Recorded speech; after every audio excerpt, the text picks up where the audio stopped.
For months, Ukraine has been calling on the West to supply F-16 fighter jets to help it fight Russia.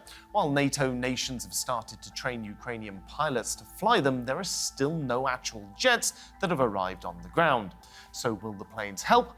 And why does Kiev want F-16s specifically?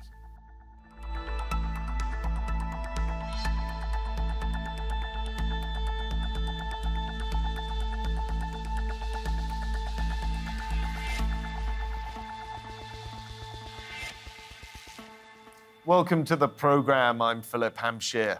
Ukraine wants at least 200 of the US-made F-16 jets, and NATO nations have hinted that they're prepared to send them. Last month, the United Kingdom and the Netherlands even agreed to organize an international coalition of nations to help procure the fighters for Ukraine. There are literally thousands of F-16s around the world. They're the most common form of fighter jet there is. So, could they be decisive in the Ukraine war? And when, if ever, will they actually arrive? So let's discuss this with today's panel. In the studio, I'm joined by Professor David Stupples, who's a professor of military intelligence analysis and electronic warfare research at City University of London. Meanwhile, in Kiev, we're joined by Alina Frolova, who is a deputy chairperson for the Center for Defense Strategies and Ukraine's former deputy defense minister. And meanwhile, in Johnstown in Pennsylvania in the United States, we have Michael Ryan. He's a retired colonel from the US Air Force and a former deputy assistant secretary of defense for European and NATO policy. Thank you very much, everyone, for joining me. So, David, let me start off with you if I can. Why F-16s, and does Ukraine really need them? Well, Ukraine does need a modern fighter. At the moment, it's using very old Russian fighters, including the MiG-29, which are starting to suffer from their age. So it does need a modern fighter. You could name a number of fighters from around the world that it could fulfill the requirement. But the F-16 is a ubiquitous fighter. It's a very good fighter. It's the single most common fighter in the world, isn't it? And it's an excellent machine. So if I was to say which fighter would I recommend, I would say the F-16 Fighting Falcon. So if you could pick anything as a sort of genie pops out of a lamp and says, which magic plane would you like to have wished for Ukraine, the F-16 would be the one that you would pick? That's the one. Okay, let me take this across to Michael. F-16s for Ukraine. Michael, would they be the plane that you would recommend for the country? Yes, absolutely. I have to agree with David.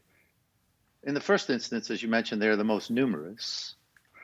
They're also, therefore, immediately available in the arsenal of European allies, particularly the Danes and the Netherlands, who are transitioning to the F-35. So not only there are a lot of them, they're available. And of course, time is of the essence with respect to increasing the numbers in the Ukrainian Air Force. So definitely the F-16. Alina, you're actually in Ukraine. You are Ukrainian and you're the former deputy defense minister. Is the F-16 what you actually want, or was there something else on your wish list that came above it? Well, we need modern fighter jets, and this is the issue, yes. And I do trust our military who choose F-16, and I think that the choice was also based on really that this is one of the most numerous fighter jets, and we have a lot of them available right now, and we have a lot of spare parts to it, and we have a lot of personnel in Europe who can help with managing and service it. So I think that this is all the reasons behind the F-16. Michael, so I'm going to come back to you. If everyone's in agreement, and this does seem to be the general consensus among the experts, why is it taking so long to get any kind of agreement, to get planes in the skies over Ukraine? What are the stumbling blocks here? What's going on? As we know, the Biden administration has been taking a go slow approach and giving Ukraine the weapons that it can use and that it needs on a very deliberate program. But behind the scenes, Ukrainian pilots have been flying the F-16 in the United States so that we could assess how long it would take them to become proficient, but also helping them to understand the maintenance requirements of the aircraft. The F-16 was a transition to a new type of platform, and therefore the maintenance required to operate the F-16 is different than that for the Soviet aerofighters like the MiG-29. The way the aircraft operates is different from the types of airplanes the Ukrainians have been flying. And also, allies need to come together and decide on the way forward. All of this needs to be done before public announcements, and it takes time. And so I think the announcement coming now is very important politically and strategically to get F-16s to the Ukrainians so that after, or in support of, hopefully, but it'll take much longer than that, their counteroffensive, the Ukrainian Air Force will be able to be much more effective in the air over the skies of Ukraine. David, given that this has taken quite some time, I mean, we're already more than a year into the conflict in Ukraine in this particular phase of it, and it's going to take anywhere between sort of 6 and 12 months in order to train pilots up to the appropriate level. Why pick F-16s? Why not start sending them other stuff that maybe they're a little bit more familiar with, that they can use more quickly, that they can get into the skies? Well, I don't think they're available in the numbers that the F-16 is. And of course, they want a fighter which is reasonably up to date and not one of the old throw-off from the Soviet Union days. So the F-16 is as we've mentioned before, the plane to go to. If the F-16 is provided, which it's now been announced that it will be, then what we then have to look at is the quick way to get the pilots trained, and as Michael just mentioned, some of that's been going on already. And I will say, because I have been to Ukraine, is that the pilots themselves are very experienced, so therefore they would be able to convert fairly quickly. The problem is learning to fly an aeroplane, and Michael is much more skilled at this than I am, is one thing, but learning to fight the aeroplane would take a lot longer. And that's the big issue here. So it's learning to fight the aeroplane in Ukraine. And the other thing is, and you've mentioned there, is the maintenance. I can talk about that at length, but it will take time to build up. But why it hasn't happened beforehand, I don't think anybody realized that this conflict would go on as long as it has. And it looks like it's going to go on for a great deal longer. So therefore, making the decision to supply these aircraft at this time is a good one. In your opinion, I mean, we've been talking about the pilots here and training the pilots up, but for a modern US plane, or indeed a West European plane, it's not just the pilots. We've got the logistics to deal with. We've got the back office staff, the people who sit there and analyze and sort of place orders. There's a whole chain of command here that has to go in place. Does that need training as well or not? Yes, it does, but because so many nations operate the F-16, the supply chain is actually very liquid. Stuff can flow down that supply chain very easily. It's still being produced a lot in spares. You've got some hundreds of them sitting at Davis Monthan in the States to supply spares. The spares isn't a problem. So therefore, the support will be fairly quick. The problem is can they be maintained and kept in the air? Because for each flying hour, these aircraft need about 150 hours of maintenance. Is that because of their age or because of their sophistication? Sophistication. Right, well, we've got a graphic here showing precisely how popular the F-16s are. It's the most common fighter jet in the world. More than 4,600 have been built.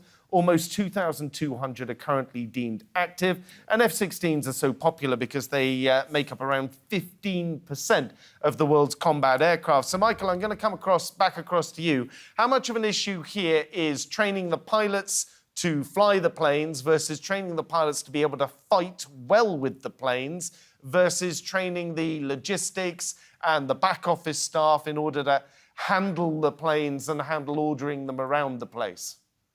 We have a lot of experience in this, actually, as the Poles and the Romanians have transitioned to F-16s. They, too, had a Soviet-style maintenance mentality and process. And we know how to transform that. And as David said, the supply chain is already in place, so getting the supplies to the bases. I would like to clarify one thing David said. In the aggregate, the F-16 takes about 150 hours of maintenance for one flying hour. But on a daily flying schedule, if you have a squadron of F-16s at an airbase in Ukraine, it's about 16 hours per airplane to keep them flying. Once you have to send them away to a depot to get overhauled, then that adds up to the maintenance costs. On flying the F-16, I think we need to understand David's point. It's very complex to fight the F-16 to the full extent of its capabilities. But the way the Ukrainians are fighting the air war to prevent the Russians from having air superiority, they're doing air denial. They're shooting down UAVs and cruise missiles, and they're keeping the Russian Air Force in Russia. To do this, they need more numbers of airplanes. The F-16 is very good at this mission. It has a look-down, shoot-down radar to shoot down cruise missiles and UAVs. It can track 2 targets at the same time, and it can carry weapons that the Ukrainians are already being supplied with. The HARM, the high-speed anti-radiation missile against Russian air defenses, and also the AMRAAM, the Advanced Medium-Range Air-to-Air Missile, which the Ukrainians are using from a surface-to-air role in the National Advanced Surface-to-Air Missile System the United States has already given. So the 2 principal weapons the Ukrainians need are already in the supply chain.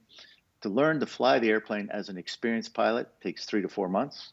And to learn to fly it in the air denial mission, using the radar effectively, is a very straightforward combat task. As they get used to the airplane, they can learn more complexity. But to do what the Ukrainians are already doing so well now, the F-16 can be effective very quickly. Is there any risk here that the F-16s go into the field in Ukraine and they suffer from the same problem that the Russian Air Force suffer from? The Russian planes aren't entirely incapable. They're perfectly technologically advanced planes, but they've suffered from the fact that they cannot gain air superiority over Ukraine. As you mentioned, Ukraine has been denying them the airspace. Do the Ukrainians run the same risk the other way back? Yes, in the air war, things can move quickly depending on unexpected changes. But as it stands today, this would enhance the Ukrainians' ability to defeat the current Russian strategy, which is to throw a lot of UAVs and cruise missiles at Ukrainian territory and at Ukrainian cities. To defeat that option that the Russians are currently pursuing, the F-16 would be very valuable. And so the sooner they can get in, the better. If the Russians should employ their entire Air Force in a way that, say, the United States might do or one of our NATO allies might do, then the air-to-air capability of the F-16 would really enhance the Ukrainians' ability to defend and defeat that system. The problem with air superiority in Ukraine is that the surface-to-air missile defense systems are so advanced and so well utilized that aircraft trying to fly through there are in great danger. And as long as the Ukrainians have enough systems to maintain that, then the situation should not change in the air significantly. Right, I'm going to come back to that point in a moment. First of all, I want to bring in Alina. Alina, I've got a quote here from Sergei Lavrov, who is the Russian foreign minister, and this is what he had to say. Of course, the United States allowing Ukraine to acquire F-16 jets is an unacceptable escalation. I think there are still reasonable people in the West who understand this, but everything is dictated by Washington, London, and their satellites that are inside the European Union, primarily the Baltic countries and Poland, who are implementing the tasks set by the United States on the ground to weaken Russia, to inflict a strategic defeat on it. Alina, Sergei Lavrov thinks that this is an unacceptable escalation. What do you make of that? Well, actually, we don't care. I mean that Russians for many months were speaking about the escalation if we will try to release Kherson, if we will try to make a counteroffensive, if we will attack Crimea. All this already happening. We see that there are some attacks also which we cannot connect to Ukraine, but still they do exist on Moscow, on Russian territory. And actually, Russians never do something extraordinary in reply to it. The only argument they left, this is the tactical nuclear weapons, which, like many experts discussed, there are a few opinions whether they can use it or not. But what I should say that Ukrainians do not afraid of the nuclear weapons, and in accordance with the pollings which we have, 86% of Ukrainians said that even in case of use of nuclear weapons, there could be no place for negotiations with Russia. Because we do understand that we should have only winning strategy. Otherwise, we will be eliminated as a nation. So for us, this last argument is not threatening argument, and we do believe that we still in unity with our allies can rely on this and can do proper action to release the Ukrainian territory and to defeat Russia. Michael, different quote for you. This one from someone I'm sure you're more than familiar with, Mark Miley, who's the Joint Chief of Staff Chair, who had this to say: the Russians have 1,000 fourth-generation fighters. If you're going to contest Russia in the air, you're going to need a substantial amount of fourth and fifth-generation fighters. So if you look at the cost curve and do the analysis, the smartest thing to have done is exactly what we did do, which is to provide a significant amount of integrated air defenses to cover the battle space and deny the Russians the airspace. So, Michael, I note with interest, he says fourth and fifth-generation fighters there. So they're going with F-16s at the moment. Is this sort of sneakily opening the door for, say, F-22s or F-35s, the latest goodies in the toy bag of the US military?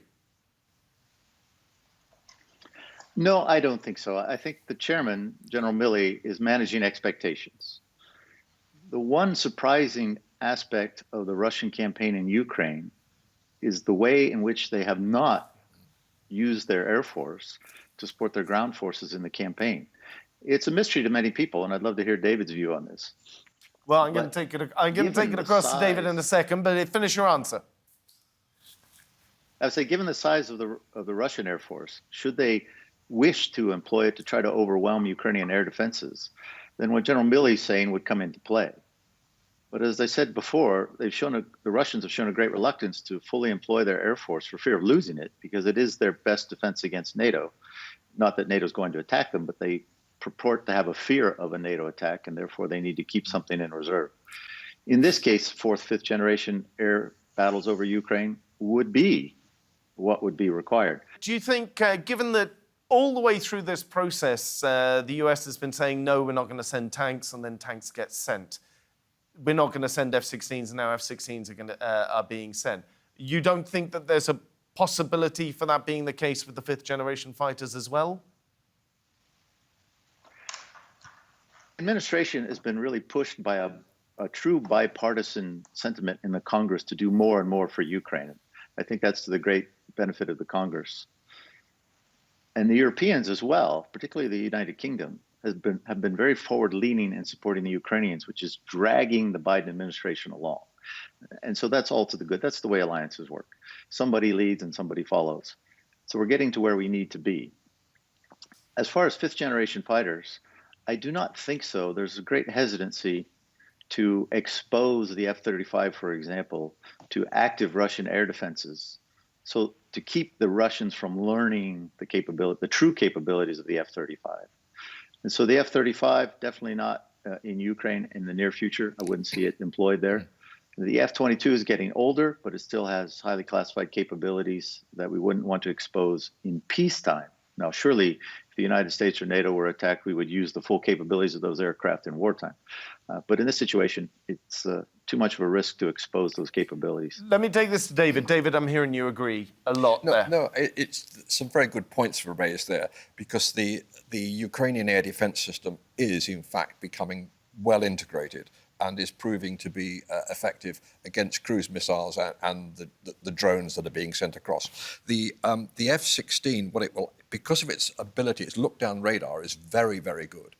And so therefore, it will then add to this business of being able to stop certainly the cruise missiles coming in. And that will be one thing. But the one thing that the Ukrainians are short of, and with the F-16 can help plug the gap, is, unfortunately, I'm back to my own subject again, is electronic warfare.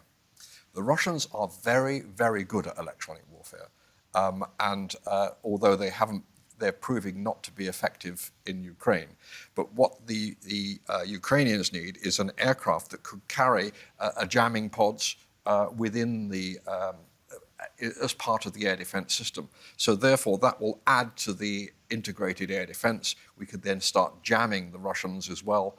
And what the Ukrainians then have got is the full gambit of war against against Russia. And the real issue then is applying the electronic warfare. That's starting to happen, but this aircraft is the missing link. Alina, let me bring this across to you. What's next for Ukraine? What do you think that Ukraine needs from here on out? Once it gets the F-16s, is that going to be it? And it can then get on with beating the Russians and pushing them out of Ukraine? Or are there more steps and stages? This is proving to be quite an intractable period for the war, a sort of stalemate at the moment. Well, we still need more long-range missiles, and this is what declared. Of course, all the attention now is paid to F-16s because we really need to close this gap, as it was said, because the mission capability would be completed at this moment if we get enough fighter jets. And then I think that the issue would be about munition more, about the long-range missiles, and not some kind of new type of equipment, but more about the support and supplies, which we should have. And of course, we all looking at the some kind of long-term perspective, at least mid-term perspective, where we do understand that we need to increase production, Ukrainian production, plus, of course, production from Western countries. And you see that Ukraine started already some kind of successful testing of different drones and amphibious drones because they give us the long-range possibilities for attacking in depth into Russia, which is quite substantial and required now. So I think that if we speak about the support from Western countries, it's more about increasing numbers of support and make it regular, and as well political support, of course, for future configuration of security for Ukraine and some guarantees for Ukraine. David, let me take this back to you. You mentioned electronic warfare a few moments ago. Obviously, one of the reasons that the Russians have been having difficulties with electronic warfare isn't necessarily because they're bad at electronic warfare, but the Ukrainians have been dealing with this since 2014. They've had 8-9 years to enhance themselves and get better and better and better at trying to sneak their drones past the Russians. Is drones more important in some ways than getting planes out onto the battlefield? Maybe it's important, but the real issue is jamming communications. And a unit, if the Ukrainians want to push forward as they are planning to do at the moment, they would need very good communications to do that, from the battle groups to the battlefield itself to the troops themselves. The Russians have very good jamming capabilities, and they will certainly be trying to hit those type of communications. What Ukraine needs and is getting, the Ukrainians are actually very, very good at electronics, is that they would need radios that can combat the electronic warfare, but they will also need electronic warfare to jam the Russian communications. And the Russians haven't got a lot of experience about how they're going to avoid jamming. A very tricky position for them. Michael, if I can bring this across to you. You were a pilot, I believe, for Warthogs. Is that correct? You were flying the A-10? That's correct, by the grace of God, Philip. Yes. Now, I can hear already the viewers at home, there will be at least one fanboy of the Warthog plane going, why aren't they sending Warthogs? And viewers at home will have seen long, long trains of tanks going into Ukraine, and they will be thinking Warthogs are what are needed. Do you think that Warthogs are needed or not? Because there seems to be a consensus not to send those. Right. At that time, with columns of Russian armor stalled on highways, every A-10 pilot in the world was having dreams of glory being engaged in the war there. But now, as we've talked about, the very effective and very well entrenched air defenses make the A-10 a very difficult aircraft to fly in that environment. The way we would employ it, again, is with the F-16, doing something called suppression of enemy air defense, which has an electronic component to it, as David was discussing. The F-16 can fly with the high-speed anti-radiation missile that the Ukrainians are already using on their aircraft. But it has a unique software to it that makes the HARM missile more effective. And the HARM missile attacks the radars of Russian air defenses. So if you had F-16s out there using HARMs to attack Russian air defenses, to clear the airspace, if you will, for the A-10s to come in and kill the tanks, then that would work very well. It's a very complex way to do it, and the Ukrainians just aren't there yet. The F-16 is the best first step, given what the Ukrainians need to do now and what they'll need to do very soon in the future. And therefore, it's the right choice, as much as I'm loath to say it. Well, Michael, Alina, David, thank you very much, all three of you, for joining me. I'm afraid that is all we have time for today. Remember, though, you can see more discussion and debate if you head on over to our YouTube channel. Just go to YouTube and search for Roundtable TRT World. But for now, from me here and the entire team, thank you for watching, and goodbye.